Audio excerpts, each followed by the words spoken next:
자, 이번 시간은 페이지 16페이지 재무상태표부터 학습을 하도록 하겠습니다. 자, 재무상태표 학습하기 전에 저희가 연관된 문제를, 교재에 있는 문제를 가볍게 한번 풀어보도록 하겠습니다. 자, 교재 한번 보겠습니다. 자, 그래서 실전 예상 문제 이렇게 되어 있는데요. 자, 필요한 부분의 문제들은 한번 가볍게 풀어보도록 하겠습니다. 자, 모든 문제를 다 풀 건 아니고요. 자, 보겠습니다. 자, 문제 1번 한번 볼까요? 문제 1번 보시면, 자, 다음 중 한국채택국제회계 기준에 따른 전체 재무제표의 구성 항목이 아닌 것은, 그죠? 보시면 1. 기말 재무상태표, 또 2. 기간 포괄 손익계산서, 3. 기간 자본 변동표, 그죠? 이런 것들은 다 전체 재무제표 구성 항목에 포함되는 것이죠. 그렇습니다. 자, 그런데 4. 이익잉여금 처분 계산서, 이것은 포함된다 안 된다? 포함되지 않는다. 그래서 주석에 공시한다. 그죠? 이렇게 되어 있죠. 그렇습니다. 네, 그런 정도 보시면 되겠습니다. 되셨죠? 그렇습니다. 답은 4번이 되겠고요. 그 다음에 문제 2번 한번 가볍게 보도록 하겠습니다. 자, 다음 중 재무제표 표시 원칙에 대한 설명으로 적절하지 않은 것, 틀린 것을 고르래요. 그렇습니다. 자, 그래서 보기 1번 보시면 유사한 항목은 중요성 분류에 따라서 재무제표에 구분하여 표시한다. 그죠? 말씀드렸죠. 그렇습니다. 그래서 중요하면 구분하고 중요하지 않은 항목에 대해서는 어떻게 통합해서 표시할 수 있다. 그죠? 그렇게 얘기했었죠. 그렇습니다. 그래서 보기 1번은 맞는 지문이 되겠습니다. 자, 보기 2번 기업은 현금 흐름 정보를 제외하고는 발생 기준 회계를 사용하여 재무제표를 작성한다. 그죠? 맞는 내용이죠? 그렇습니다. 그래서 발생 기준 회계를 통해서 재무제표를 작성하는 것이 기본 원칙이다. 그죠? 이렇게 보시면 되겠습니다. 그래서 현금을 주고받는 시점이 아니라 어떻게 회계상의 거래가 일어났을 때를 기준으로 해서 수익과 비용을 기록한다. 이게 뭐예요? 발생 기준이다. 그죠? 그렇습니다. 말씀드렸던 것처럼 발생 기준 회계를 주로 발생 기준 회계에 의해서 작성하는 것은 재무상태표라든가 또 포괄손익계산서라든가 이런 것들은 발생 기준 회계를 사용한다. 이렇게 얘기했고, 현금 흐름표에 있어서는 어떻게 기업의 현금 유입, 유출, 현금 기준을 회계를 사용한다. 이렇게 말씀을 드렸을 겁니다. 그래서 보기 2번 맞고요. 보기 3번 한번 보겠습니다. 한국채택국제회계 기준에서 요구하거나 허용하지 않는 한 자산과 부채 그리고 수익과 비용은 상계하지 아니한다. 그죠? 맞습니다. 그래서 3번 맞는 내용이 되겠죠. 그죠? 그렇습니다. 기본적으로 보면 KIFRS에서 요구하거나 허용하지 않는 한 어떻게 자산, 부채, 수익, 비용은 상계하지 않고 구분하여 표시한다. 그죠? 이렇게 말씀드렸죠. 그렇습니다. 보기 3번 맞는 내용이 되겠습니다. 그러면서 꼭 알아야 될 게 매출 채권에 대한 대손 충당금을 순액으로 측정하는 것은 상계 표시에 해당하지 않는다. 이 점은 꼭 알아두셔야 된다. 말씀을 드렸을 겁니다. 자, 그다음에 4번 회계 기간이 1년을 초과하는 기업의 경우에는 예외적으로 전체 재무제표를 회계 기간마다 작성한다. 그렇죠? 맞습니까? 틀렸죠. 그렇습니다. 그래서 우리 15페이지에서 봤었던 것처럼 전체 재무제표는 적어도 1년마다 작성해야죠. 그렇죠? 그렇습니다. 그래서 재무제표의 보호기간이 1년을 초과하거나 미달한다. 이럴 때는 어떻게 반드시 어떻게 그 미달하게 된 이유를 추가로 공시한다. 이렇게 얘기야 맞는 지문이 되겠죠. 그죠? 그렇습니다. 그래서 여기서는 틀렸네요. 그죠? 그렇습니다. 그래서 보기 4번이 적절하지 않은 내용이 되겠습니다. 되셨죠? 그래서 이런 식으로 문제가 출제가 되는구나. 감 잡으시면 될 것 같습니다. 되셨나요? 됐죠? 자, 그렇습니다. 자, 그러면 저희는 가볍게 살펴봤고요. 그 다음에 저희는 이제 16페이지로 한번 가보도록 하겠습니다. 16페이지 한번 보겠습니다. 자, 그러면 재무상태표 한번 보도록 하겠습니다. 자, 재무상태란 기업이 영업활동을 위해서 보유하고 있는 자산, 그리고 이러한 자산을 취득하기 위해서 자기 자본 또는 타인 자본의 부채, 타인 자본 부채죠. 부채의 원천과 현황을 의미하게 되고, 이러한 재무상태표는 일정 시점이라고 했죠. 현재 기업이 보유하고 있는 경제적인 자원인 자산과 경제적 의무인 부채 그리고 자본에 대한 정보를 제공하는 재무 보고서이다. 이렇게 얘기했죠. 자, 그렇습니다. 그래서 한번 보도록 하겠습니다. 자, 그래서 재무상태표를 이제 밸런스 시트, 그죠? 이렇게 얘기를 합니다. 예전에는 한참 전에는 대차대조표 이런 표현도 썼는데 이제 재무상태표 로 바뀌었죠. 그죠? 그렇습니다. 그래서 재무 상태표가 되겠습니다. 그래서 말씀드렸던 것처럼 재무 상태표는 뭐라고요? 일정 시점을 기준으로, 그죠? 그래서 X1년 12월 말 31일 시점으로, 물론 그죠? 12월 31일 시점이 이제 대부분의 어떤 기업들의 경우에는, 상당수의 기업들의 경우에는 12월 말 결산 기준 해서, 그죠? 12월 말 결산 기준으로 해서 사업 보고서를 이제 당연히 공시를 하게 되죠. 그렇습니다. 자, 그렇게 보시면 되겠고요. 우리 교재도 12월 말 결산 기준으로 해서 이것을 재무상태표라든가 뭐 이런 것들을 보여주고 있다, 이렇게 생각하시면 되겠습니다. 그래서 이것을 같은 말로 우리가 이제 이런 말이 많이 나오게 될 거예요. 보고기간 말, 그죠? 이렇게 나올 거예요. 그래서 기본적으로 뭐 이런 어떤 보고서라고 하는 것은 연간으로만 나오는 건 아니고, 뭐 분기라든가 반기 이렇게 해서 3개월마다 이렇게 해서 보고를 하고 공시하게 되는데, 여기서는 보고기간 말을 12월 말 시점으로 통일해서 보여주고 있다, 교재에서. 이런 정도 보시면 되겠습니다. 또 보고기간 말 이렇게 생각하셔도 되고, 결산일 이렇게 하면 여기서는 12월 말 시점을 얘기하는구나, 이런 정도 생각하시면 될 것 같습니다. 자, 그렇게 보고요. 그 다음에 재무상태표라고 하는 것은 여러분들이 잘 아시는 자산, 부채, 자본으로 이렇게 구성되어 있죠. 그래서 가장 중요한 여기서 이제 이른바 공식이 나오게 되죠. 자산이라고 하는 것은 당연히, 그죠? 부채 플러스 자본이다라고 하는 회계에서의 가장 유명한, 그죠? 공식이 이렇게 만들어지게 됩니다. 자, 그렇게 보시고요. 그 다음에 그러면 부채와 자본이라고 하는 것은 결론적으로 보면 무엇을 의미하느냐? 자금 조달 방법이 되겠죠. 그죠? 자금 조달하는 방법이 되겠습니다. 자금 조달을 의미한다. 그죠? 그렇습니다. 그래서 주식을 발행해서, 그죠? 주식을 발행할 수 있겠죠. 그렇게 되면 자기 자본이 되겠네요. 이것을 자기 자본이다, 그죠? 이렇게 얘기하고, 자본이다 이렇게 얘기하기도 하고, 그렇게 얘기하고, 또 뭐 순자산이다 이렇게 얘기하기도 하죠. 다 같은 말이다, 이렇게 보시면 되겠습니다. 자, 자금을 조달하는데 타인 자본을 조달할 수도 있겠죠. 그죠? 그래서 은행으로부터 차입을 한다라든가, 아니면 기업이 채권을 발행한다라든가, 그렇게 되면 부채가 되겠죠. 그렇습니다. 그래서 이 우측인 부채와 자본은 자금 조달 방법을 말하게 된다라고 보시면 되겠습니다. 자, 그럼 기업이 자금을 조달했습니다. 이 자금을 가지고 무엇을 보유하게 됩니까? 자산을 보유하게 된다, 이렇게 보시면 되겠죠. 그래서 이것이 바로 경제적인 자원이다, 이렇게 표현을 하고 있네요. 그죠? 그렇습니다. 경제적인 자원이 자산이다. 그죠? 그럼 이 자산을 가지고 결론적으로 보면 기업은 뭘 하게 됩니까? 그죠? 기본적으로 기업은 수익을 창출하게 된다. 그죠? 이렇게 보시면 되겠죠. 자, 그러니까 당연히 부채와 자본을 가지고 자금 조달한 것을 가지고 어떻게 자산을 기업이 보유하게 되네요. 그 보유한 자산을 가지고 수익을 창출하는 데 쓴다, 이렇게 보시면 되겠죠. 자, 그러므로 당연히 자산은 부채 플러스 자본으로 만들어진다, 이렇게 보시면 되겠죠. 그죠? 그렇습니다. 네, 그렇게 해서 정리해 보시면 되겠습니다. 자, 그렇게 보시고요. 그런 다음에 다음 단락에 보시면 아래 사례는 금융감독원의 전자공시 시스템 다트라고 얘기하죠. 그렇습니다. 그래서 다트에 여러분들이 보시면 여러분들이 관심 기업의 어떤 뭐 재무상태표라든가 각종 재무제표를 다 보실 수 있게 됩니다. 그래서 한번 들어가 보시기 바라고요.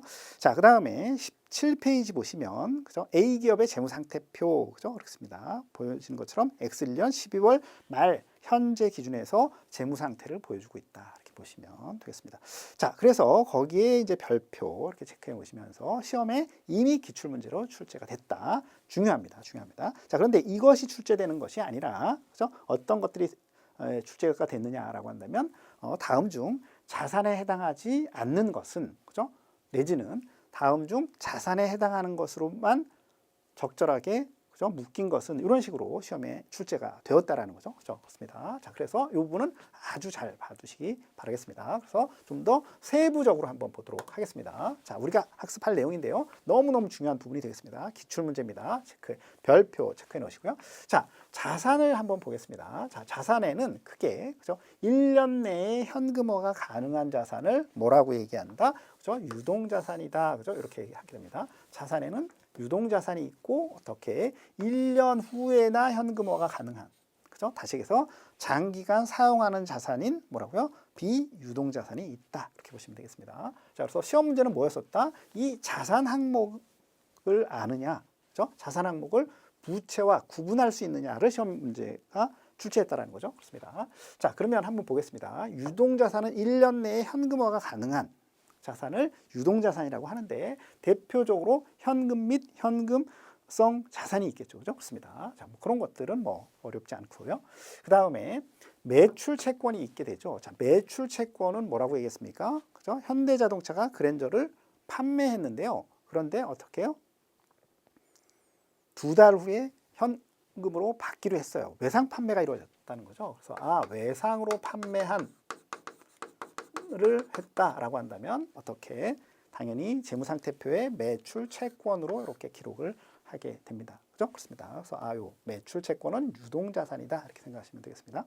또한 또 뭐가 있느냐? 미수금이 있습니다. 자, 미수금은 뭐예요? 그죠? 미수금은 아직 받지 못한 돈이죠. 아직 받지 못한 돈이 되겠습니다. 아직 받지 못한 돈이에요. 그래서 예를 들어서 현대자동차가 토지나 건물을 어떻게 매각하면서 아직 받지 못했어요. 대금을 전액 회수하지 못했어요. 그죠? 아직 받지 못한 돈이 바로 뭐예요? 미수금이 되겠네요. 그죠? 미수금이니까 당연히 돌려받을 권리가 존재하는 거죠. 현대자동차에게. 그죠? 그렇습니다. 이것을 미수금. 그죠? 이 미수금은 뭐예요? 자산이다라는 거죠. 이게 제일 중요하다라는 거죠. 자, 선급금이 되겠습니다. 미리 지급한 돈이에요. 그죠? 현대자동차가 예를 들자면, 그죠? 자동차를 만들기 위해서는 뭐 여러 가지 엄청난 핵심 부품이 많이 필요하죠. 자, 그런데 예를 들자면 1차 협력 업체인 에어백을 제공하는 회사에게 어떻게 미리 돈을 지급했어요. 미리 지급한 돈, 선급금이라고 하죠. 그죠? 그렇습니다. 미리 지급했으니까 어떻게 해요? 에어백을 납품받을 권리가 생긴 거죠. 그죠? 그렇습니다. 그래서 이것을 선급금 이렇게 얘기하고 이것은 뭐예요? 자산이다 이거죠. 그렇습니다. 그렇죠? 자산이다.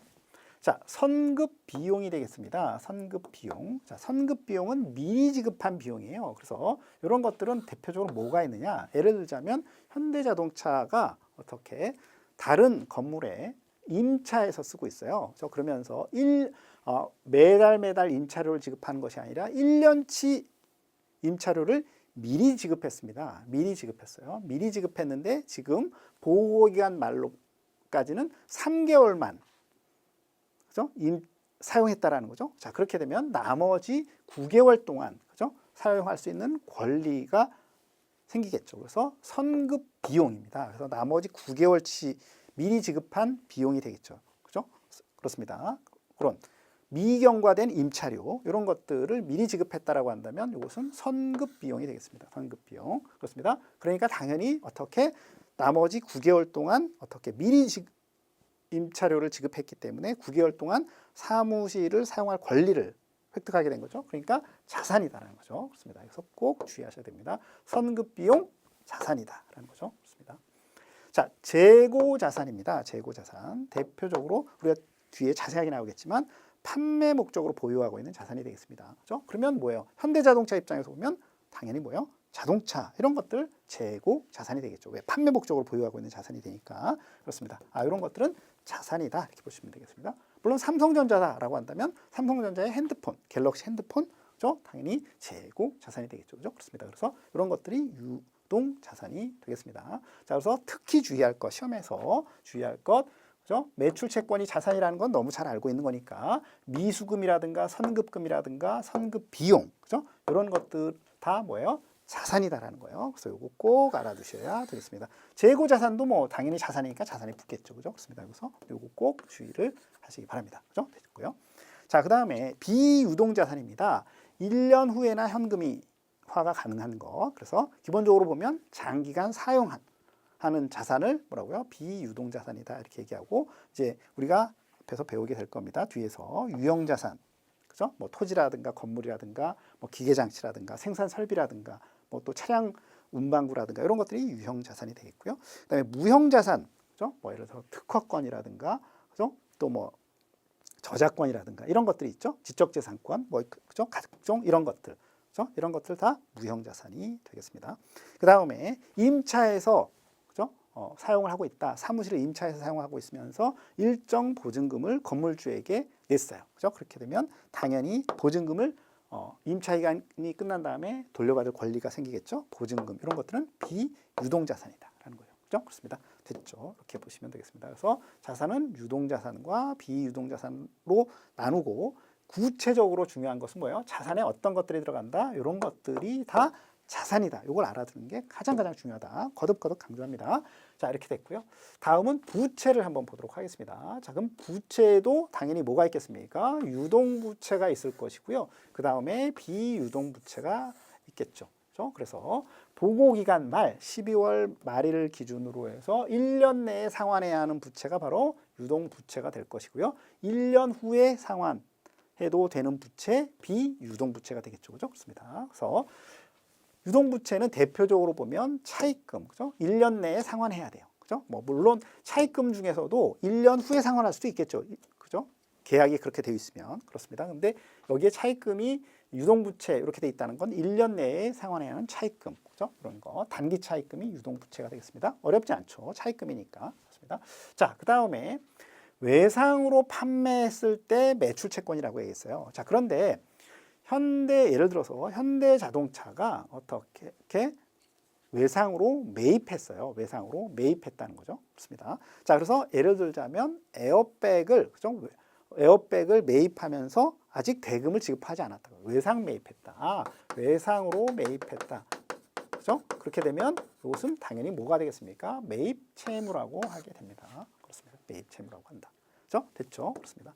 자, 그 다음에 이렇게 보시면 되겠고요. 그 다음에 앞에서 자산할 때 미수금 얘기했죠. 미수금과 반대되는 것이 미지급금이 되겠습니다. 그죠? 그렇습니다. 미수금은 뭐라고 얘기했습니까? 미수금은 아직 받지 못한 돈이라고 얘기했어요. 그죠? 그렇습니다.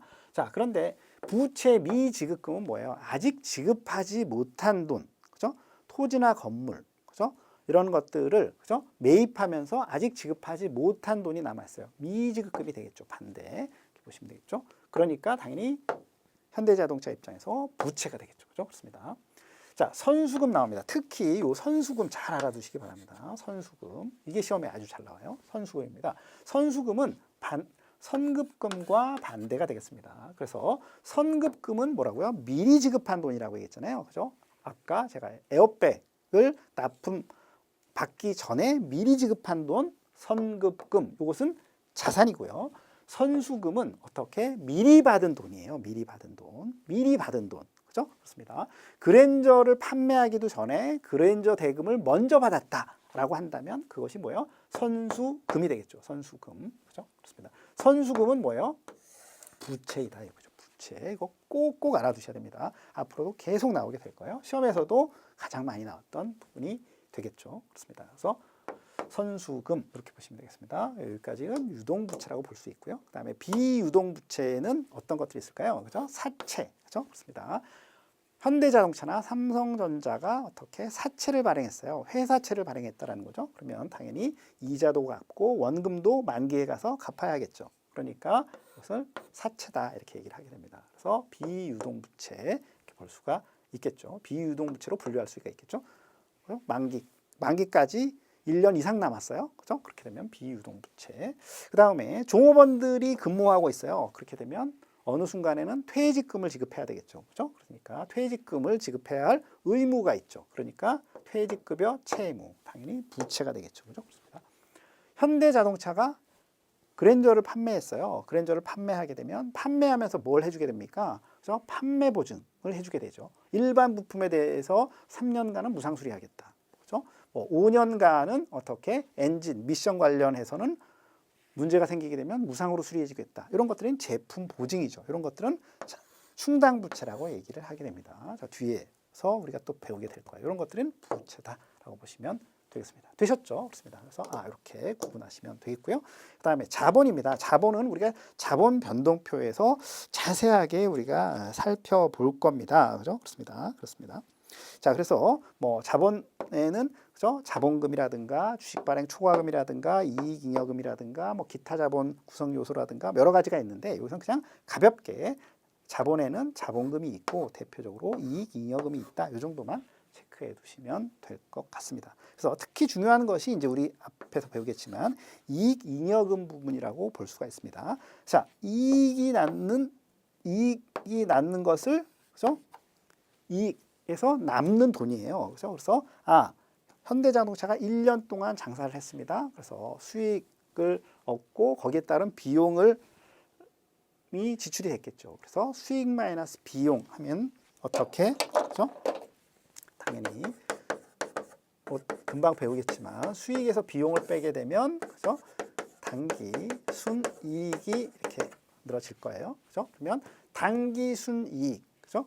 이 있다. 예를 들어서 수익이 100이고 거기에 따른 비용이 80이다라고 한다면 당기 순이익은 20이 이렇게 될 거예요. 그죠? 그러면 그 20이 어떻게 쌓이는 곳, 재무상태표에서 쌓이는 곳은 바로 어디가 된다? 그죠? 이익 잉여금이 된다 이거죠. 이익 잉여금이 쌓인다 이거죠. 그죠? 그렇습니다. 이것은 당기 순이익이 20이라는 얘기고, 예를 들어서 현대자동차가 20년 됐다라고 한다면 20년 동안 이익이 쌓인 것이 재무상태표에서 어디서 볼 수 있다? 이익 잉여금이 항목에서 볼 수가 있다라는 거죠. 그죠? 그렇습니다. 그래서 당기 순이익과 이익 잉여금의 관계 정도는 알아두실 필요가 있게 됩니다. 뒤에서 계속 또 나올 거예요. 그죠? 그렇습니다. 한 해 동안의 이익은 당기 순이익으로 표시하고 포괄손익계산서에, 그 다음에 예를 들어서 10년치, 20년치, 30년치 회사 설립 이후에, 그죠? 이익 잉여금, 그죠? 당기 순이익이 쌓인 곳은 어디다? 재무상태표의 이익 잉여금 항목에서 확인할 수 있다. 그죠? 표시할 수 있다. 표시가 된다. 이렇게 생각하시면 되겠네요. 그죠? 됐죠? 그렇습니다. 다시 정리하지만 어떻게 자산과 부채를 구분하실 수 있어야 됩니다. 그래서 특히 이 부분 체크해 놓은 부분을 구분할 수 있어야 되겠다. 이해되셨죠? 그렇습니다. 네. 그것이 기출문제다라고 보시면 되겠습니다. 자, 그렇게 보시면 되겠습니다. 자, 그렇게 보시고요. 17페이지 보시면, 자, 그래서 저희가 중요한 부분을 살펴봤고, 이러한 재무상태표는 정보 이용자들에게 유용한 정보를 제공함에도 불구하고 다음과 같은 고유의 한계점이 있다. 말씀드렸죠? 기업 실체를 우리가 확인하고 유용한 정보를 얻으려고 하는데 재무상태표만을 가지고 확인할 수 있다? 그렇게 확인할 수 없다고 얘기했잖아요. 그렇습니다. 다음에 한계점을 가지고 있습니다. 그래서 재무상태표는 역사적 원가로 표시되어 있으므로 현재 가치를 반영하지 못하는 단점이 있다라는 거죠. 그렇습니다. 자, 그래서 여기 이제 그런 얘기가 나옵니다. 자, 자산을 평가하는 방법은, 그래서 자산을 평가하는 방법은 크게 두 가지 방법이 있게 됩니다. 그렇습니다. 그래서 기본적으로 역사적 원가로 표시하는 방법. 역사적 원가라고 하는 것은 기본적으로 과거의 어떤 구입 가격, 그렇죠? 과거의 취득 가격을 중심으로 이렇게 표시하는 것을 역사적 원가다 이렇게 얘기합니다. 예를 들자면 건물을 취득했어요. 기업이 현대자동차가 건물을 취득했다. 자, 그런데 예를 들자면, 그렇죠? 100억 원의 건물을 10년 전에 취득했어요. 이것이 바로 역사적 원가가 되겠죠. 10년 전의 취득 가격이 되겠죠. 자, 그런데 자산을 평가하는 방법은 KIFRS에서는 무엇을, 그죠? 또 확대했다고 했죠? 공정가치 중심으로, 그죠? 확대했다. 공정가치로 평가하는 것을 확대했다. 공정가치라고 하는 것은 시장 가격이에요. 보고기간 말에 X1년도 12월 말, 그죠? 보고기간 말에 시장 가격, 그죠? 시장 가격. 그냥 이런 정도만 보시면 되겠습니다. 시장 가격으로 기록할 수도 있겠죠. 자, 10년 전에 건물을 취득했는데요. 그때는 100억 원이었는데, 그죠? 지금 재평가해 봤더니 시장 가격으로는 예를 들어서 300억 원이다. 그죠? 이렇게 될 수가 있잖아요. 그죠? 그렇습니다. 자, 그런데 재무상태표는 기본적으로 어떻게, 그죠? 역사적 원가, 과거의 취득 가격으로 이렇게 구성되는 한계점이 있다라는 거예요. 그죠? 그렇습니다. 이런 것들이 있다. 물론 뒤에 우리가 보게 될 유형자산 부분에 가게 되면 재평가 모형에 따라서 공정가치로 기록할 수도 있죠. 그러나 기본 원칙은 보수적으로 평가하기 때문에 역사적 원가로 기록한다라는 거죠. 그렇습니다.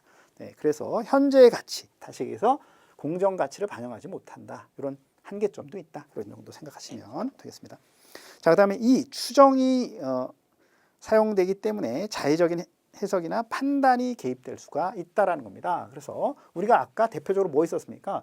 여기 재무상태표에 매출채권이라고 하는 것은 매출채권에서 대손 충당금을 뺀 순액으로 매출 채권을 기록을 하게 됩니다. 자, 그런데 그 대손 충당금을 설정할 때 어떻게 추정하잖아요. 과거 경험치에 의해서 실제로 못 받은 돈이 아니라 못 받을 것으로 예상되는 돈이라는 거예요. 그죠? 그렇게 추정이 사용된다. 그렇기 때문에 자의적 해석이나 주관적인 어떤 판단이 개입될 수가 있다는 거예요. 재무상태표에서 그렇게 되고요. 그다음 3. 인적 자원, 이미지 등 계량화할 수 없는 자산이 포함되지 않는다. 그죠? 그렇습니다. 인적 자원이라든가 또 브랜드, 현대자동차, 그죠? 삼성전자, 삼성 브랜드, 그죠? 이런 것들은 재무상태표에서 그죠? 계량화할 수 없기 때문에 재무상태표를 통해서 알 수 있다, 없다, 없다라는 거죠. 그죠? 그렇습니다. 그런 한계점 3가지가 있다. 이 정도도 가볍게 알아두시면 되겠습니다. 자, 그렇게 보시고요. 18페이지 보겠습니다. 자, 재무상태표의 구성 요소. 우리가 봤던 것처럼 재무상태표는 어떻게 자산, 부채, 자본으로 이렇게 구성되고 있죠. 그렇습니다. 자, 그러면 정의를 한번 가볍게 보겠습니다. 자, 그래서 이 정의 자체가 시험에 나오지는 않겠지만 그래도 우리가 공부하는 입장에서 보면 어떻게 한번 알아둘 필요가 있습니다. 거기도 가볍게 별표 해놓으시고요. 뭐 시험에 직접적으로 나오진 않겠지만 그죠? 그냥 가볍게 알아둔다. 자, 자산입니다. 자산. 자, 자산은 과거 사건의 결과로 기업이 통제하고 있고, 그죠? 그렇습니다. 그것이 첫 번째 요소. 그다음에 미래 경제적 효익이 기업에 유입될 것으로, 그죠? 미래 경제적 효익이 다시 해서 대표적으로 금방 나올 거예요. 그죠? 현금이죠. 돈이 현금, 그죠? 이 기업에 유입될 것으로 기대되는 자원을 뭐라고 얘기한다? 자산이다. 이렇게 얘기를 하게 됩니다. 자, 그래서 여기서 기억할 것은 자산이라고 하는 것은 미래 경제적 효익이 유입될 것으로 기대되는 것. 자원을 뭐라고 한다? 자산이라고 한다. 미래 경제적 효익이 뭐예요? 결론적으로 현금이죠. 예를 들어 대표적으로 그런 것들이 자산이다. 이렇게 보시면 되겠습니다. 보고요. 그 다음에 부채입니다. 부채는 의무예요. 경제적 의무를 말하는데 과거 사건에 의하여 발생하였으며 경제적 효익이 내재된 자원이 기업으로 유출됨으로써 경제적 효익이 기업으로 유입되는 자원은 자산, 경제적 효익이 기업으로부터 유출되면 뭐래요? 부채로 분류한다. 이거 부채로. 그래서 이행될 것으로 기대되는 현재 의무이다. 의무를 부채라고 합니다. 자, 자본입니다. 자본은 당연히 어떻게 해요? 기업의 자산에서 부채를 차감한 잔여 지분. 그죠? 그렇습니다. 그래서 자본이라고 하는 것은 당연히 뭐예요? 자본이라고 하는 것은 공식에 따라서 자본은 어떻게 구할 수 있다? 당연히 자산에서 뭐예요? 부채를 이렇게 차감하게 되면 어떻게 자본을 구할 수 있게 되네요. 그죠? 그렇습니다. 네. 이렇게 보시면 되겠습니다. 자, 1. 재무제 상태표에 표시되어야 하는 정보 여러 가지가 뭐 있네요. 여기서 얘기했던 이런 것들부터 시작해서 뭐 유형자산, 기타 뭐 이런 것들이 있다. 참고하시면 되겠습니다. 자, 19페이지로 가시면 자산입니다. 자산. 좀 더 구체적으로 볼까요? 보시면 자산에 내재된 미래 경제적 효익이란 직접적으로 또는 간접적으로 특정 기업의 현금 및 현금성 자산의 유입이 기여하게 될 잠재력을 말한다. 말이 어렵죠. 이 회계 기준서가 다 어렵습니다. 자, 그래서 그러면 간단하게 그냥 생각해 보면 미래 경제적 효익을 주는 어떤 자원, 그죠? 미래 경제적 효익을 주는 거 이게 바로 뭐예요? 현금이다 이렇게 생각하시면 되겠죠. 미래 경제적 효익을 주는 거 뭐예요? 예를 들자면 재고 자산을 판매해서 기업에 현금이 들어오죠. 그러니까 당연히 뭐예요? 자산이 되겠죠. 미래 경제적 효익이잖아요. 그죠? 그렇습니다. 예를 들자면 유형 자산인 뭐 토지라든가 건물을 그죠? 매각해서 기업에 경제적 효익 현금이 들어오죠. 그죠? 이런 것들 다 자산이다. 그죠? 그러면 여러분들 머릿속에 미래 경제적 효익을 가져다 준다. 미래의 현금을 가져다 주는 것이 뭐예요? 자산이다. 이런 정도 생각하시면 되겠습니다. 자, 그래서 이러한 잠재력은 기업의 영업활동인 생산 판매와 관련될 수 있다. 이렇게 보고요. 또 제조 과정에서 생산 원가를 절감하는 그런 경우에 현금 유출을 감소시키는 것들도 자산이 될 수가 있다. 그죠? 그렇습니다. 그래서 예를 들자면 어떻게 그죠? 무형자산, 그죠? 어떤 그 특허권, 그죠? 지적재산권 또 뭐 이런 것들을 통해서 어떤 생산 원가가 절감될 수 있다. 이것도 당연히 뭐예요? 자산이라는 거예요. 자산이라는 거. 이해되시죠? 그렇습니다. 네, 그렇게 보시면 되겠고요. 그런 정도 알아두시고 그 다음에 다음 단락 보시면 자산에 내재된 미래 경제적 효익은 다양한 형태로 기업에 유입될 수 있죠. 그냥 편안하게 보시면 됩니다. 예를 들자면 자산은 기업이 판매하는 재화나 용역의 생산 개별적이거나 복합적으로 사용될 수 있다. 그죠? 그렇습니다. 그 무형자산, 뭐 공장을 통해서 어떻게, 그죠? 미래 경제적 효익, 공장에서 그런 뭐 자동차, 그죠? 제조해서 어떻게 판매해서 현금을 가져다 주는 거잖아요. 그죠? 그렇습니다. 그렇게 될 수도 있고, 자산은 다른 자산과 교환되기도 하고요. 그다음에 자산은 또 팔아서 부채를 상환하는 데 사용될 수도 있고요. 자산은 기업의 소유주에게 배분될 수도 있다. 뭐 그렇구나. 이런 정도 그냥 알아두시면 되겠습니다. 자, 1. 자산의 일반적인 특성. 자, 여기서부터 잘 보도록 합니다. 자, 그래서 물리적 형태. 그죠? 자산은 거기 바로 밑에 유형자산을 포함한 많은 종류의 자산은 물리적 형태를 가지고 있다라는 거예요. 그죠? 그렇습니다. 자, 그런데 자산의 존재를 판단하기 위해서 물리적 형태가 필수적인 것은 아니다. 자, 여기 체크해 놓으셔야 되겠네요. 중요합니다. 다 아시는 거지만 물리적 형태가 자산의 필수적이냐?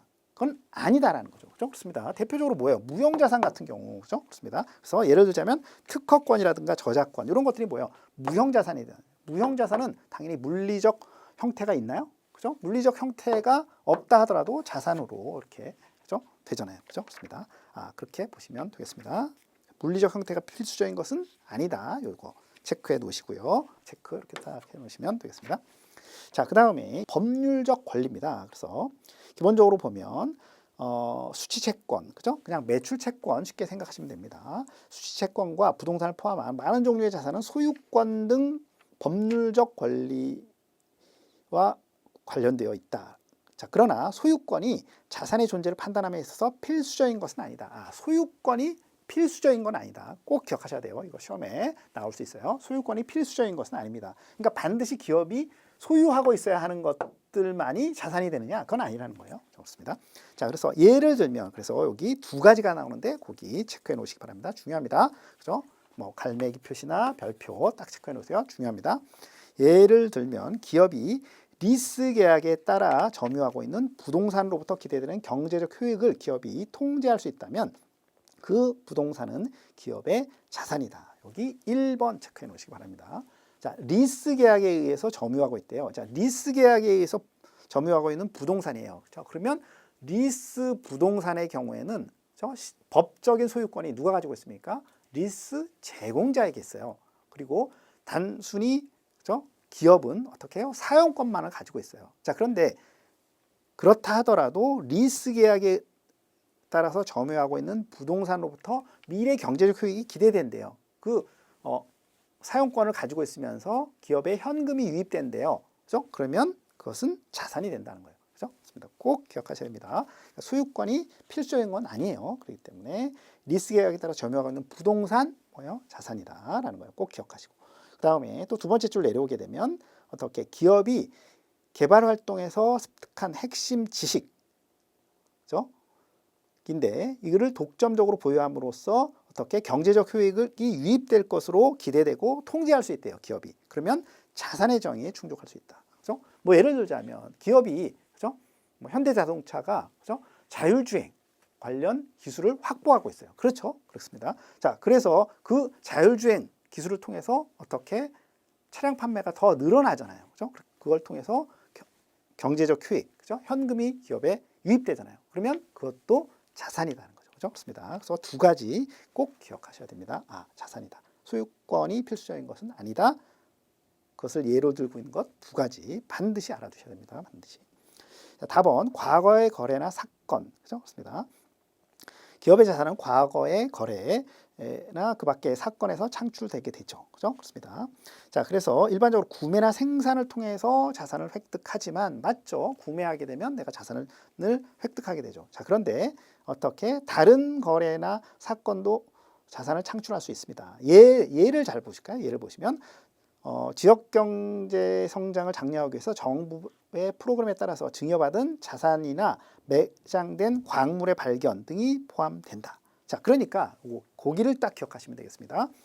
증여받은 재산, 정부의 프로그램에 따라서 정부가 지원해서 증여받은 기업이 증여받은 재산이 있어요. 그렇죠? 이것은 기업이 구매한 건 아니죠. 그렇죠? 무상으로 받은 거죠. 그렇죠? 그렇다고 하더라도 자산에 포함된다는 거예요. 자산에 포함된다. 꼭 기억하셔야 됩니다. 자, 그 다음에 내가 토지를 보유하고 있는데 거기서 토지 지하에서 광물이 발견됐어요. 그죠? 이런 것들, 그죠? 이런 것들 구입한 거 아니죠. 토지를 보유하고 있는 상태에서 광물이 발견된 거니까 이런 것들 다 자산이 그죠? 될 수 있다. 자, 그러나 자, 여기 주의할 게 나오네요. 미래에 발생할 것으로 예상되는 거래나 사건 자체만으로는 자산이 창출되지 아니한다. 그죠? 그래서 예를 들자면 자, 이렇게 돼 있죠. 요걸 잘 알아두셔야 됩니다. 거기 체크 딱 해놓으시고요. 재고 자산을 구입하고자 하는 의도 그 자체는 자산의 정의를 충족하지 못한다. 그죠? 재고 자산을 구입하고자 하는 의도가 있대요, 기업이. 그러면 그것이 자산의 정의에 충족하느냐? 재고 자산을 구입하고자 하는 의도만 있는 거예요. 의도 그 자체예요. 그죠? 그것은 자산의 정의, 경제적 효익을 가져오지 못한다는 거예요. 의도 자체만으로. 그죠? 그래서 꼭 기억하셔야 됩니다. 그죠? 예를 잘 알아두세요. 거기 딱 체크해 놓으시고. 자, 그 다음에 지출의 발생이나 수증이 되겠습니다. 일반적으로 지출을 하게 되면 어떻게 자산을 취득하죠. 그러나 거기 나와 있죠. 양자가 반드시 일치하는 것은 아닌 부분이 되겠습니다. 자, 그래서 대표적으로 뭘 얘기하고 있습니까? 예를 들면 증여받은 재화는 자산의 정의를 충족할 수 있다. 그렇죠? 증여받은 재화는 앞에서 봤던 것처럼 그렇죠? 내가 구입한 것이 아니잖아요. 그렇죠? 정부로부터 받은 거잖아요. 무상으로 받은 거잖아요. 이런 것들도 뭐라고요? 지출은 없었다고 하더라도 자산의 정의를 충족할 수 있다. 그렇죠? 증여받은 재화를 통해서 어떻게 미래 경제적 효익, 현금을 가져다 주면 그렇죠? 자산의 정의를 충족할 수 있다. 무슨 얘기인지 이해되셨죠? 그렇습니다.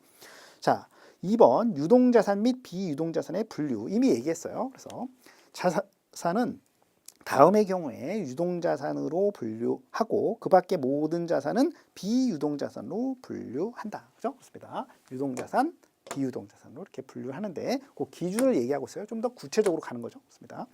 21페이지 가시면 1. 기업이 정상 영업주기 내에 실현할 것으로 예상하거나 정상 영업주기 내에 판매하거나 소비할 의도가 있다. 그죠? 라고 한다면 어떻게? 유동자산이에요. 여기서 핵심 키워드는 뭐예요? 정상 영업주기 내 체크해 놓으세요. 정상 영업주기 내. 그다음에 2. 주로 단기 매매 목적으로 보유하고 있다. 그죠? 단기 매매 목적으로 보유하는 것 유동자산이라는 거예요. 단기 매매 목적 체크해 놓으시고요. 3. 보고기간 후 12월 이내에 실현될 것으로 예상된다. 그죠? 1년 내에 어떻게 현금화가 가능할 것으로 예상된다. 유동자산이라는 거죠. 그죠? 그렇습니다. 자, 그다음에 4. 현금이나 현금성 자산으로서 교환이나 부채 상환 목적으로 사용에 대한 제한 기간이 보호기간 후 12개월 이상이 아니다. 그러니까 12개월이 이상이 아니다는 거예요. 12개월 예를 들어서 보호기간 말 12월 말 시점으로부터 봐서 1년 내에 현금화가 가능하다. 유동자산이라는 얘기잖아요. 그러니까 보호기간 후 12개월 이상이 아니다라는 거예요. 그러면 유동자산이 되겠네요. 그죠? 됐죠? 그렇습니다. 자, 그래서 보시면 자, 그런데 여기 다른 것 2번, 3번, 4번은 어렵지 않은데 정상 영업주기 내에 실현할 것으로 예상이거나 판매 이런 얘기가 나오죠. 그걸 유동자산으로 보겠대요. 요게 거기를 잘 보셔야 됩니다. 자, 그래서 거기 보시면 그럼 정상 영업주기가 뭐냐라는 거죠. 그래서 표 2-1 바로 밑에 보시면 영업주기에 대해서 나옵니다. 영업활동을 위한 자산의 취득 시점부터 그 자산이 현금이나 현금성 자산으로 실현되기까지 소요되는 기간을 영업주기다. 단순히 얘기하면 뭐예요? 그죠? 현대자동차를 가지고 한번 예를 들어보죠. 현대자동차가 당연히 자동차를 만들기 위해서는 수많은 협력업체로부터 그죠? 납품을 받아야 되죠. 부품을 납품받아서 어떻게 이제 현대자동차 공장에서 자동차를 만들게 되고 그런 다음에 영업소를 통해서 판매를 하게 되고 판매해서 판매한 다음에 대금 회수가 이루어지게 되죠. 이것을 영업 주기다 이렇게 얘기를 하게 됩니다. 그죠? 됐죠? 그래서 영업 주기가 기본적으로 보면 크게 보면 현대자동차의 경우에는 1년 내에 다 제품을 납품받아서 판매 대금 회수까지 1년 내에 그죠? 다 이루어지겠죠. 그러면 그걸 뭐로 보겠다? 유동자산으로 보겠다는 거예요. 그죠? 그렇습니다. 자, 그렇게 보시면 되는데 자, 그런데 정상 영업 주기를 명확하게 식별할 수 없는 경우가 있어요. 그죠? 이런 경우도 있다라고 할 때는 그 기간이 12개월인 것으로 가정한다라는 거예요. 12개월로 가정한다. 자, 그런 다음에 그런데 영업 주기가 굉장히 긴 것들도 있어요. 예를 들자면 조선이다. 뭐죠? 배를 만드는 조선. 우리나라 세계 1위의 조선. 그죠? 국가잖아요. 그죠? 배를 만드는데 세계 최고잖아요. 그죠? 배를 만든다. 배를 만들면 배의 주문, 또 배를 설계하고, 그 다음에 배를 제조하고, 그런 다음에 배를 어떻게 납품하고, 외국에, 그런 다음에 판매 대금을 회수하고, 이런 데까지 1년 내에 가능한가요? 가능하지 않죠. 그죠? 배 만드는데 뭐 2년, 뭐 많게는 또 3년 뭐 이렇게 걸린다고 하죠. 그래서 정상 영업주의가 1년을 넘어서게 돼요. 그죠? 그렇습니다. 자, 그렇습니다. 그런 어떤 업종도 있다. 기업도 있다. 이렇게 생각하시면 되겠습니다. 자, 그래서 그 줄에 자, 거기 별표가 되겠습니다. 보고 기간 후 12개월 이내에 실현될 것으로 예상되지 않는 경우에도 다시 해서 12월 말 시점으로 봤을 때 1년 내에 현금화가 가능하지 않다 하더라도 판매 대금을 회수하는 것이 예상하지 않는 경우에도 재고 자산과 매출 채권과 같이 정상 영업 주기의 일부로서 판매, 소비 또는 실현되는 것은 유동 자산에 포함한다. 이거죠. 중요한 내용이 되겠습니다. 별표 시험에 출제될 수 있고 이미 한번 출제된 적도 있고 중요한 내용이 되겠습니다. 자, 다시 얘기해서 어떻게 정상 영업 주기 내에서의 어떤 뭐라고요? 매출 채권, 그죠? 내에 있는 매출 채권, 그리고 어떻게 여기 나오는 것처럼 재고 자산, 그죠? 재고 자산 이런 것들은 그죠? 어떻게 유동 자산이다. 이거 유동 자산으로 분류하겠다. 이거죠. 이해되셨죠? 판매 대금 회수까지 1년이 넘어선다. 2년, 3년이 돼서 판매 대금을 회수하는 데 있어의 매출 채권이나 재고 자산은 다 유동 자산을 보겠다. 그죠? 이해되셨죠? 결론은 매출 채권과 재고 자산은 유동 자산이다. 이렇게 생각하셔도 되겠네요. 그죠? 이 지문 말 문제 잘 알아두셔야 되겠습니다. 되셨죠? 그렇습니다. 부채가 되겠습니다. 부채. 자, 부채는 의무죠. 의무. 그죠? 가 되겠습니다. 그래서 부채는 부채의 본질적 특성은 기업이 현재 의무를 갖고 있다는 겁니다. 현재 의무, 현재 이행해야 하는 의무가 되겠습니다. 의무라고 하는 것은 특정 방법으로 시행하거나 뭐 수행할 책임 뭐 이런 것들을 말하게 되는데요. 그래서 계약에 의해서 법률적 강제력이 있을 수도 있고요. 정상적인 거래 실무, 그죠? 이런 것들에 의해서 발생할 수도 있다라는 거예요. 그죠? 그렇습니다. 그래서 계약에 의해서 예를 들자면 대출을 받았어요. 그러면 대출을 상환해야 되겠죠. 그러면 당연히 부채가 되겠죠. 그죠? 그렇습니다. 그런 것들부터 시작해서 예를 들자면 뭐 여러분들이 지금 강의 들으시는 해커스에서 어떤 뭐 예를 들자면 어떤 과정, 뭐 금융투자 분석사의 경우에 금융투자 분석사를 합격하게 되면 그죠? 그간의 교육 대금은 그죠? 환급해 주겠다. 이렇게 할 수도 있죠. 그죠? 그러면 해커스 입장에서 보면 어떻게 그죠? 부채가 되겠죠. 그죠? 그렇습니다. 그래서 환급해 줘야 하니까. 그죠? 합격하면 환급해 줘야 되니까. 예를 들자면 예를 든 거죠. 그런 것들도 부채가 될 수 있는 거죠. 왜? 해커스 입장에서 보면 의무가 발생한 거니까. 그죠? 정상적인 거래의 어떤 실무라든가 관행에 따라서 그죠? 그런 것들은 부채로 기록할 수 있다. 그죠? 이해되셨죠? 자, 현재의 의무와 미래의 약속 구별되어야 합니다. 그렇기 때문에 미래의 특정 자산을 취득하겠다는 경영진의 의사결정 그 자체만으로는 현재 의무가 발생하지 않는다. 말씀드렸죠? 의사결정 어떤 것들을 앞에서 20페이지에 봤던 것처럼 기본적으로 재고 자산을 구입하겠다라는 의도 그 자체는 자산이 될 수도 자산이 될 수 없고 그 다음에 또 특정 자산을 취득하겠다라는 의사결정 자체 이 자체로는 현재 의무를 발생하지 않으니까 부채가 되지 않는다는 거예요. 꼭 알아두시고요. 의무는 일반적으로 그 자산이 인도되는 때 또는 기업이 자산 획득을 위한 취소 불능 계약을 체결하는 때 발생을 하게 됩니다. 취소할 수 없어요. 계약에 의해서 취소할 수 없어요. 취소하려면 엄청난 페널티가 있어요. 그죠? 이런 것들은 부채가 된다 이거죠. 이해되시죠? 좋습니다. 자, 그렇게 보시면 되겠습니다. 자, 그렇게 보시고요. 다음 단락에 두 번째 줄 보시면 현재 의무는 그죠? 현재 의무인 부채는 다양한 방법으로 이행될 수 있다. 그죠? 그래서 1, 2, 3번 그냥 가볍게 보시면 됩니다. 현금 지급이라든가 부채는 현금 지급이라든가 또 용역을 제공한다라든가 또 3, 부채의 자본 전환. 그죠?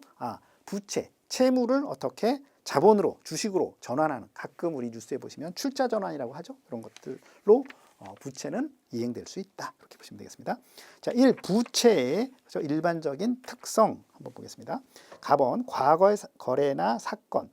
부채는 과거의 거래나 그 밖의 사건에서 발생하게 됩니다. 그래서 예를 들자면 재화를 구입하거나 용역을 제공받는 경우에 매입 채무가 발생한다. 이미 다 얘기했어요. 그죠? 부채 뭐요? 외상으로 매입했다는 거예요. 대금을 지급하지 않았어요. 그러면 매입 채무가 발생한다. 부채가 되겠죠. 그죠? 그렇습니다. 자, 그렇게 되고 은행 대출 받았으면 상환 의무가 발생하죠. 차입금, 그죠? 이런 것들은 부채가 되겠습니다. 자, 그 다음에 또한 기업이 고객에 대한 연간 매출액에 따라서 미래에 지급할 환불액, 그죠? 매출 할인 이런 것들도 부채가 된다 이거죠. 그죠? 그렇습니다. 우리가 뭐 그죠? 매출 할인 이런 것들이 있죠. 여러분들이 신용카드 가지고 있죠. 신용카드 가지고 있는데 그죠? 예를 들어서 이번 달까지 연간 100만 원을 사용하게 되면 10,000원은 캐시백 해주겠다. 그죠? 이런 거 매출 할인, 그죠? 이런 거, 그죠? 이런 것들도 부채다 이거죠. 그죠? 100만 원을 사용하게 되면 10,000원을 돌려준다. 뭐 이런 것들 부채가 된다. 이해되셨죠? 측정 가능성. 일부 부채는 상당한 정도로 추정을 해야만 측정이 가능할 수 있다. 정확한 측정은 아니더라도 상당한 정도의 추정이 가능하면 부채가 된다라는 거죠. 그렇습니다. 그래서 다다음 줄 그러한 예를 알아두시면 되죠. 제품 보증에 따른 충당 부채 이미 얘기했었죠. 그죠? 그렇습니다. 자동차 판매하면서 일반 부품 3년, 뭐 엔진 5년, 그죠? 이런 거 뭐야? 충당 부채가 되는 거죠. 그렇습니다. 이런 것들 또 퇴직금 지급 의무, 그죠? 이런 거 당연히 부채가 된다. 이해되셨죠? 그렇습니다. 자, 그 다음에 이 유동부채 및 비유동부채의 분류 보겠습니다. 자, 부채는 다음의 경우에 유동부채로 분류하되 그 밖의 모든 부채는 비유동부채로 분류한다. 우리 자산에서 봤었죠? 그렇습니다. 그래서 정상영업 중인 내에 결제할 것으로 예상하고 있고 주로 단기 매매 목적으로 보유하고 있고 3. 보호기간 후 12개월 내에 결제, 상환해야 한다는 것이고 그다음 4번 보호기간 후 12개월 이상 부채의 결제를 연기할 수 있는 무조건적인 권리를 갖고 있지 않는다라고 한다면 어떻게? 이런 경우는 유동부채라고 본다라는 거예요. 그렇습니다.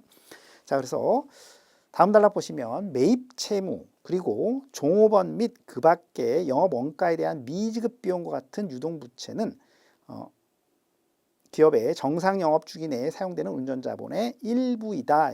이러한 항목은 보고기간 후 12개월 이후에 결제일이 도래한다 하더라도 유동부채로 분류한다. 자, 여기 중요한 내용이 되겠습니다. 자, 중요한 내용 다시 한번 점검해 보면 매입 채무, 그죠? 그렇습니다. 다른 색깔로 한번 해볼까요? 자, 매입 채무 이런 것들은 어떻게 정상적인 영업 주기 내에 정상 보호기간 후 12개월 이후에 결제일이 도래한다 하더라도 뭐라고요? 뭐로 보겠다? 매입 채무는 뭐라고요? 유동부채로 보겠다. 이거 유동부채. 또 영업 원가에 대한 미지급 비용, 또 종업원에 대한 미지급 비용, 그죠? 이런 것들은 다 뭐로 보겠다? 유동부채로 보겠다. 이거죠. 꼭 알아두셔야 됩니다. 매입 채무는 유동부채, 또 미지급 비용, 유동부채 이렇게 된다. 이거죠. 꼭 알아두세요. 그다음에 명확하게 식별되지 않으면 앞에서 우리가 자산에서 봤던 것처럼 12개월인 것으로 가정하고요. 그렇습니다. 네, 그렇게 보시면 되겠습니다.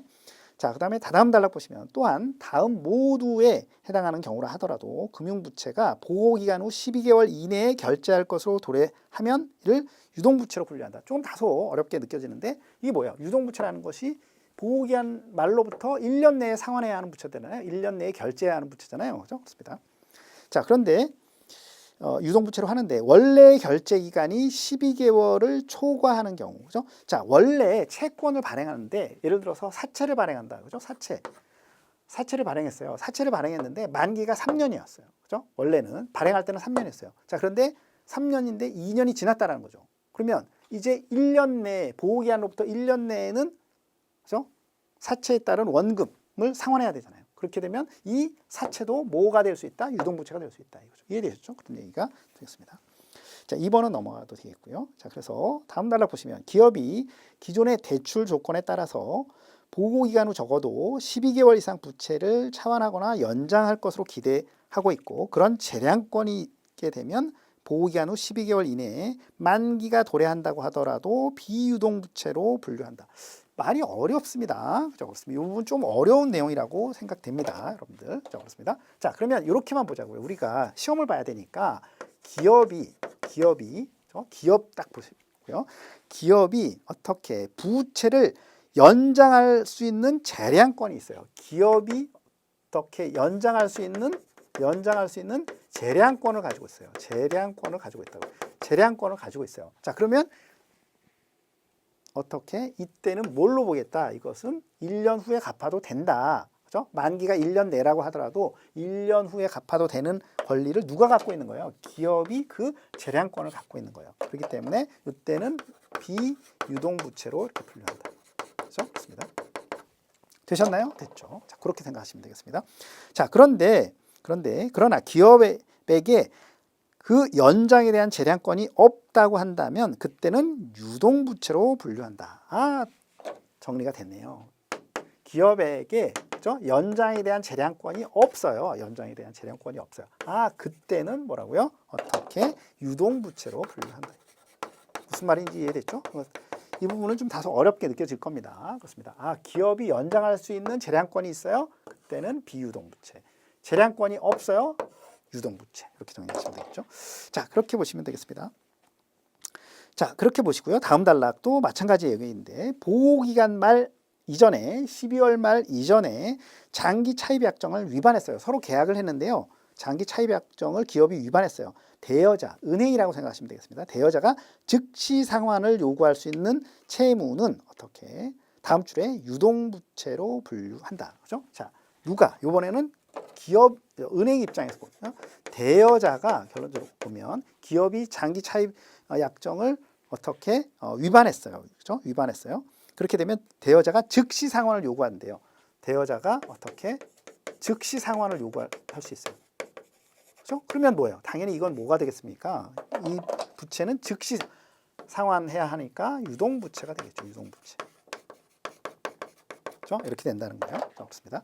분류한다라는 거예요. 그런데 어떤 뭐라고 되어 있는데 대여자가 즉시 상환을 요구할 수 없대요. 그런데 은행이 대여자 예를 들어서 은행이 그렇죠? 대여자가 그렇죠? 즉시 상환을 요구할 수 없다고 했어요. 그러면 그때는 뭘로 보겠다? 기업 입장에서 보면 1년 후에 갚아도 되는 비유동부채로 보겠다 이거죠. 그죠? 이해되셨죠? 이해되셨죠? 어렵지 않죠? 그렇습니다. 이렇게 볼 수 있다라는 겁니다. 그죠? 되셨죠? 그렇습니다. 네, 그렇게 보시면 되겠습니다. 좀 다소 여러분들이 어렵게 느껴질 겁니다. 자, 그다음에 24페이지 보시면 이제 자본입니다. 자본은 자녀 지분으로 정의되지만 자본은 뭐라고 했어요? 자본은 자산에서 부채를 빼게 되면 나머지 남아 있는 지분, 자본, 자녀 지분이다 이거죠. 이해되셨죠? 그렇습니다. 이렇게 보고 재무상태표는 에는 세 분류해서 표시할 수 있다. 세 분류라고 하는 것이 이제 자본변동표를 보시면 됩니다. 보시면 그죠? 자본변동표가 나오죠. 그래서 자본변동표 보니까 자본금, 자본이익여금, 기타 자본 구성 요소, 기타 포괄손익 누계액, 이익잉여금 이렇게 해서 세 분류, 세세하게 분류해서 표시할 수 있다라는 겁니다. 이해되셨죠? 그렇습니다. 앞에서는 제가 그냥 자본에는 자본금과 대표적으로 이익잉여금이 있다 이렇게 얘기했지만 나머지도 있는 거네요. 그죠? 그래서 참고해서 보시면 되겠습니다. 자, 그렇게 보시고요. 그래서 다음 단락 보시면 재무상태표에 표시되는 자본의 금액은 자산과 부채의 금액의 측정에 따라서 결정된다. 그죠? 그렇습니다. 무슨 얘기예요? 이런 얘기죠. 자본이라고 하는 것은 자산에서 부채를 뺀 것이니까 자산 부채에 따라서 뭐가 결정된다? 자본이 결정된다. 이런 얘기죠. 그렇습니다. 이런 얘기 되겠습니다. 자, 그래서 일반적으로 자본 총액은 그래서 쭉 한번 보시되 그 기업이 발행한 주식의 시가총액, 그죠? 이렇게 돼서 우연한 경우에만, 그죠? 아주 우연한 경우에만 일치한다. 다시 얘기해서 자본이라고 하는 것은 시가총액과 같습니까? 다릅니까? 자본 총액과 시가총액은 대부분은 다르겠죠, 그죠? 그렇습니다. 근데 아주 우연한 경우에는 일치할 수도 있겠네요. 그냥 참고만 하시면 되겠습니다. 되셨나요? 됐죠.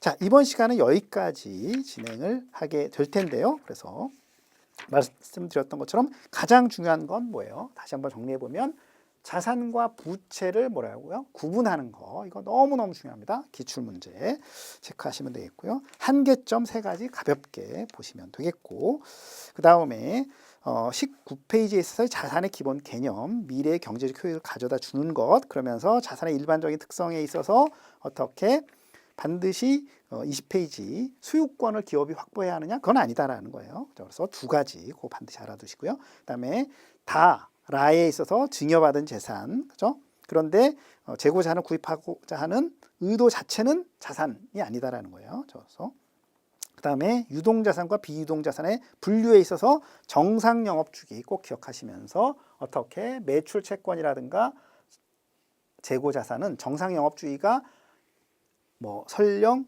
2년, 3년이 된다고 하더라도 매출 채권과 재고자산은 유동자산으로 분류한다라는 거 이거 꼭 알아두셔야 되는 내용이고요. 부채도 의사결정 자체만으로는 의무가 발생하지 않기 때문에 부채가 아니다라는 거예요. 그렇게 이렇게 보시고 이것도 마찬가지로 23페이지에 어떻게 그죠? 뭐 매입 채무라든가 또 뭐예요?